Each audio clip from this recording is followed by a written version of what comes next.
تلنگانہ کے ناگر کرنول میں خوفناک حادثہ، پرائیویٹ جیپ 100 فٹ گہری کھائی میں جا گری، ماننورو سے چمپیٹ جا رہی جیپ بے قابو ہو کر حادثے کا شکار، 3 افراد شدید زخمی۔ تلنگانہ کے ناگر کرنول ڈسٹرکٹ کے امراواد منڈل سے ایک افسوسناک سڑک حادثے کی خبر سامنے آئی، جہاں ماننور سے چمپیٹ جا رہی ایک پرائیویٹ جیپ بے قابو ہو کر تقریباً 100 فٹ گہری کھائی میں جا گری۔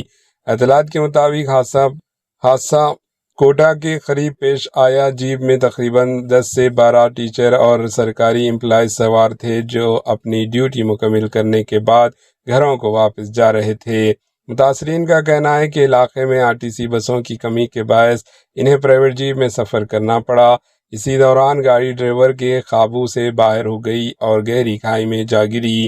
حادثے میں 3 افراد شدید زخمی ہوئے، جنہیں فوری طور پر اچمپیٹ گورنمنٹ ہسپتال منتقل کیا گیا، جبکہ معمولی زخمی افراد کو ماننورو پرائمری ہیلتھ سینٹر میں طبی امداد فراہم کی گئی۔ مقامی افراد نے فوری طور پر ریسکیو کارروائی انجام دیتے ہوئے زخمیوں کو کھائی سے نکال کر ہسپتال پہنچانے میں اہم کردار ادا کیا۔ پولیس نے واقعے کی جانچ شروع کر دی، جبکہ زخمیوں کی حالت پر نظر رکھی جا رہی ہے۔ Bureau report AHN news.